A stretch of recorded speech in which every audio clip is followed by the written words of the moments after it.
Okay, let's try to explain what we want in homework number 4. We'll be looking at both word studies and the cultural historical studies, and we're still in that big picture of what the text meant. We want to know that in word studies we're looking for two things: the norms of language, that's all the possible usage or meanings of a word, and the norms of utterance, how it's going to be used in a particular context. And then again, the cultural historical in terms of big picture items that may affect our understanding of a particular passage. Words have denotative and connotative meanings, and for us to understand what an author is actually trying to say, we need to kind of get a grasp on both of those. And we know that God spoke in a particular time, culture, and history, and so we know that He used that culture and history as part of His communication, and so we need to try to capture that as much as possible. What we want you to do is to choose, and we'll give you a list of possible words that you can choose to do a word study on. Normally, you look for things like theological words, words you may not understand, repeated words, rare words, those kinds of things. Then we want you to, number one, try to understand the semantic range of the words, that is, all the possible meanings of a word, and then two, what best fits in the overall context of your passage. And if I can give an example in English, the word trunk can refer to all kinds of things, from luggage to tree to elephant to car to person to swimsuit. And even if I put it in a sentence, that's the largest trunk I ever saw, you still would not be able to know what I'm referring to without the context. And so that's what we're doing here, only we're using the original languages of Hebrew, Aramaic, and Greek to try to understand the word, all of its possible meanings, and then what is it to refer to in a particular context. What we want you to do is to choose one, or excuse me, two of the following words from our passage and decide to do that. And then the process, we want you to discover the norms of language, that's all the possible usages of a word, and then the norms of utterance, the particular use of a word in a particular setting. You're going to find two ways to do this. One, as you see on the screen, is going to be through use of books. We want you to look up the word in Strong's and then just kind of follow it through, and this will be explained in the other explanation sheets. Or you can use a computer to do that. Again, what you need to be aware of is, number one, that your resources have to match the translation that you're using. For example, in 1 Corinthians 6:12, Paul says all things are lawful, but not all things are. And then we have in King James expedient, in NASB profitable, and in NIV beneficial. So if we were going to do a word study, we would have to make sure, if we're looking up expedient, beneficial, or profitable, that our resources are connected, King James with things like Strong's, and then NIV and NASB with their own concordances.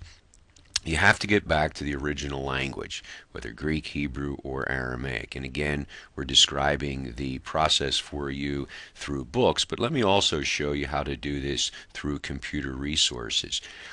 This is a passage in Matthew chapter 25 and verse 40, and it's using Online Bible Edition. You can download this for free if you don't have it, or you can use other resources like this. And one of the things we want to question is, what does Jesus mean by the word brethren here? Inasmuch as you have done it to the least of these brethren, ye have done it unto me. It's the parable of the sheep and the goats. Was Jesus referring to his own blood brothers? Is he referring to only the disciples? Is he referring to fellow Jewish people? Is he referring to all Christians, or is he referring to the universal brotherhood of man? All of those are possibilities, but we need to understand that word in its context. If I right-click in this, you'll see that I'm able to mark down that I would like to include Strong's footnotes in this. When I click on that, the computer generates for me the words so that I can see here that what is being used in the Greek is, and I just put my cursor over it, the word adelphos. Notice it gives me Strong's number. It gives me the Greek, it gives me the transliteration, and then the pronunciation. And notice all the possible meanings of that word for brother, then we need to do two things. We can run a search on that word, and if I just click up here, I can see that I can type in the number. So in this case, I'm only doing the Greek word adelphos, not the English word brother. I can limit my search. Here I don't want the whole Bible because it's not going to do me any good to look at the number 80 in the Old Testament. That would be a Hebrew word. So I'll just limit it to the New Testament, set the range, and then I'm going to hit OK.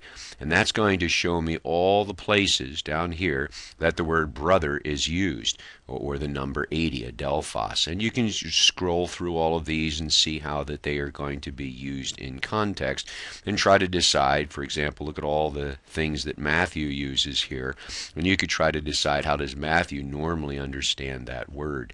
The other thing we can do is, again, if we come up into this screen and right click, we can say we would like to open some various commentaries on this. And so if I just pick Calvin, I'll minimize this screen here. This tells me all of the commentaries that I have and how they understood the passage. If you scroll down here, you'll notice for Calvin, he says, believers only are expressly recommended to our notice. So he describes brothers as all believers. And we can follow through. For example, if we hit on Gill as well and come down and see what he says, notice he says, which is to be understood not in so limited a sense as to regard only the apostles, for these were not the only brethren of Christ, nor in so large a sense as to include all human nature, but the saints only. So notice he's doing a word study for us. He's saying not just the 12 disciples, not all of humanity, but Christians. And that's what you're looking for as you try to understand how to do a word study. Again, you can use the book method or you can use an electronic method. It doesn't matter how you do it, you just have to know what you're doing. What's the Greek or the Hebrew or the Aramaic behind the English? What are all the possible meanings of that word? And then how best do I understand that word in context? So that's what we want you to do with the word study. If you come to the cultural historical issues, again, you can review what you did in paper 1 on that, the setting in life. You can look at background worldview issues, and here are a bunch of works that are possible for you to check in the cultural historical aspects of that as well. And then here's how we would like to see it. We want your the format, word studies, give me the norms of language, the norms of utterance, and then your understanding of it. Include the Strong's numbers there for us, and again, that would be explained in the other paper that we gave you. And then state at least one cultural issue and how that impacts your understanding, and then show us your bibliography for the word studies. Hopefully this makes sense, and you'll be able to follow along with it.